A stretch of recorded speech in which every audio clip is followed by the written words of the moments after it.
خلیفۃ المسلمین، امیر المؤمنین، خلفائے راشدین میں سے دوسرا جس کے بعد سند رسول بھی ہے کہ ان کی پیروی کرنی چاہیے، وہ بلال آ رہا ہے تو اس کو کیا کہہ رہا ہے؟ میرا سردار ہے، میرا سید ہے، مسلمانوں کا سردار ہے، اور صرف یہی میرا سردار نہیں، اس کو آزاد کرانے والا ابو بکر بھی میرا سردار ہے، ابو بکر بھی مسلمانوں کا سردار ہے۔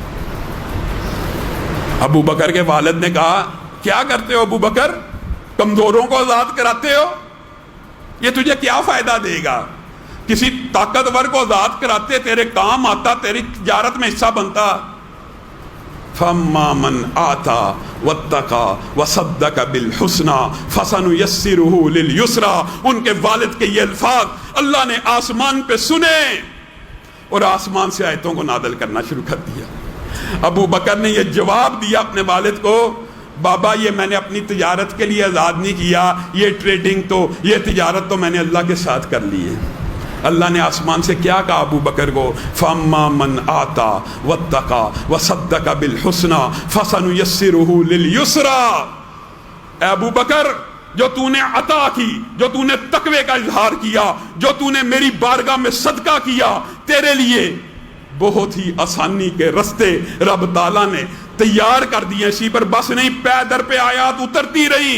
وَسَيُجَنَّبُهَا الْأَتْقَى الَّذِي يُؤْتِي مَالَهُ يَتَزَكَّى وَمَا لِأَحَدٍ عِندَهُ مِن نِّعْمَةٍ تُجْزَى إِلَّا ابْتِغَاءَ وَجْهِ رَبِّهِ الْأَعْلَى وَلَسَوْفَ يَرْضَى۔ اور بدبختو، جس کو رب کہہ رہا ہے مخاطب کر کے، اے ابو بکر ایک دن آئے گا آپ کا رب آپ کو اتنا عطا کرے گا، آپ اپنے رب سے راضی ہو جائیں گے۔ اس ابو بکر کے بارے میں ہردہ سرائی کرتے ہو، اس ابو بکر کے بارے میں زبان درازیاں کرتے ہو، زبانوں کو لگام دو۔ وہ حامد سلطان نامی بدبخت، اپنے آپ کو عالم کہنے والا، اس نے حضرت ابو بکر کے خلاف جس طرح کی ہردہ سرائی کی ہے، کہاں پہ حکومت، کہاں پہ ہے وہ دہشت گردی کے پروٹوکولز، کہاں پہ ہے وہ دہشت گردی کے ایکٹ، کہاں پہ ہیں؟ وہ صرف مسلمانوں کے لیے ہیں، وہ صرف اہل سنت کے لیے ہیں۔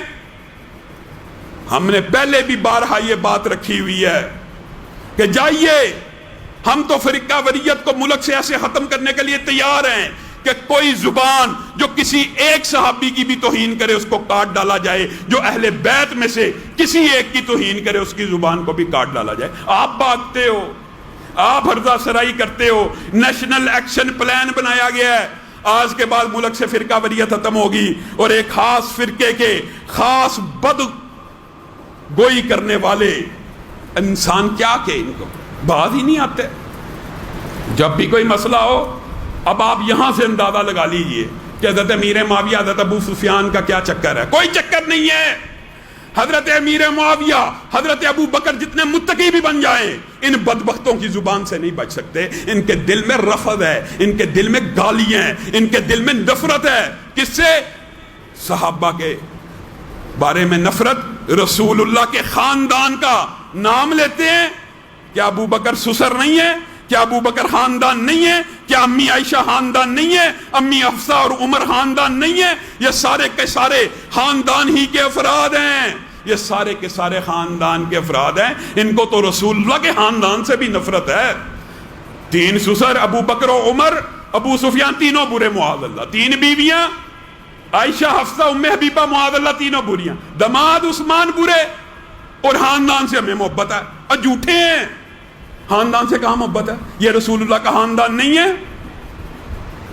حضرت بلال نے، حضرت ابو بکر نے دین کے لیے اتنی قربانیاں دی ہیں، میں نے اور آپ نے کیا قربانیاں دی ہیں؟ آج یقین مانیے وہ دور آ چکا ہے کہ اسلام، مسلمان، پاکستان آپ سے اور مجھ سے قربانی کا تقاضا کر رہا ہے۔ ہم نے دین کے لیے کیا کیا ہے؟ ہم تو دین کو وقت نہیں دیتے، ہم تو دین کو پیسہ نہیں دیتے، ہم جان کہاں سے دیں گے؟ جان دینا، اور یہ جانثار یہی تھے، یہی وہ لوگ تھے کہ جن کی وجہ سے آج بھی اسلام زندہ و تبند ہے، اور ان کے واقعات دلوں کے اندر ولولہ پیدا کرتے ہیں۔ حضرت ابو بکر کی یہ عادت تھی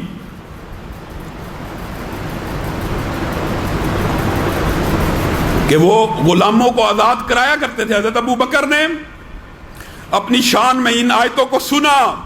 6 سے زائد غلام مسلمان جو ان کے زیر اعتاب تھے ان کو آزاد کرایا. ان میں سے ایک ذنیرہ بھی ہیں جن کو ہم اردو میں کیا کہتے ہیں؟ ذنیرہ.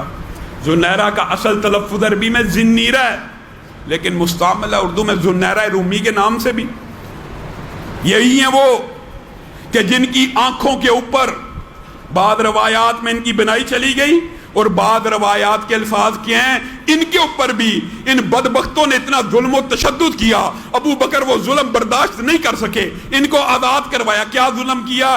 ان کی آنکھوں میں ابو جہل نے گرم لوہے کی سلائیاں آگ کے اوپر رکھ کر ان کو تپایا. جب وہ لال سرخ ہو گئی ان کی آنکھوں میں پھیر دیا.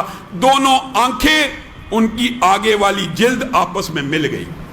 اب ذنیرہ اور ذنیرہ رومی جن کو کہا جاتا ہے اللہ کی بارگاہ میں آئیں, کہتی ہیں اللہ, ابو جہل کہتا ہے میں نے اس عورت کی بنائی لے لی ہے. اللہ بنائی تو تو نے دی تھی, ابو جہل کیسے لے سکتا ہے؟ تاریخ شاہد ہے, تاریخ شاہد ہے, صحیح روایات کے الفاظ موجود ہیں.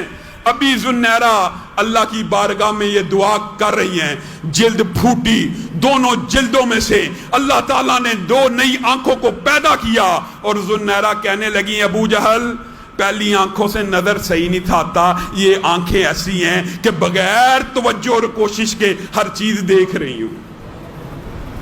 اگر ازمائش آتی ہے تو ازمائش سے نکالنے والا, ازمائش میں ہمت دینے والا, ازمائش پہ پورا اتارنے کے لیے ہر بندے کے اوپر اس کے ایمان کے مطابق ازمائش آتی ہے. اللہ تعالیٰ کسی کو اس کی وسعت اور استعداد سے زیادہ نہیں ازماتا. ہم کس دنیا کے پیچھے بھاگ رہے ہیں جس دنیا کی حیثیت یہ ہے, جس دنیا کی حیثیت یہ ہے کہ نبی کریم, صحیح مسلم کی حدیث ہے, نبی کریم نے کہا انگلی سمندر میں ڈال لو باہر نکالو, جو کچھ انگلی پہ لگا ہے یہ اس دنیا کی زندگی ہے اور باقی جتنے سمندر ہیں یہ 7 سمندر آخرت کی زندگی ہے. وہ کیا ہو گیا؟ اتنا بڑا دھوکہ میں نے اور آپ نے کیوں کھا لیا؟ اس پانی کے ایک قطرے اور سامنے سمندر, کیا ایک ندی ہوتی, ایک ٹب ہوتا, ایک دریا ہوتا تو مثال سمجھنے کے لیے کافی تھی کہ دنیا کی زندگی اس دریا, اس ندی, اس ٹب کے سامنے اتنی چھوٹی ہے. اللہ نے مثال بھی کیا دی, 7 سمندر کی زندگی, ارب ہا ارب, کھرب ہا کھرب سال کی زندگی باقی ہے. میرے بھائیوں, اگر اس زندگی کو منور کرنا چاہتے ہو تو اسلام کے لیے قربانیاں دینی پڑیں گی. اللہ رب العزت جو کہا گیا, جو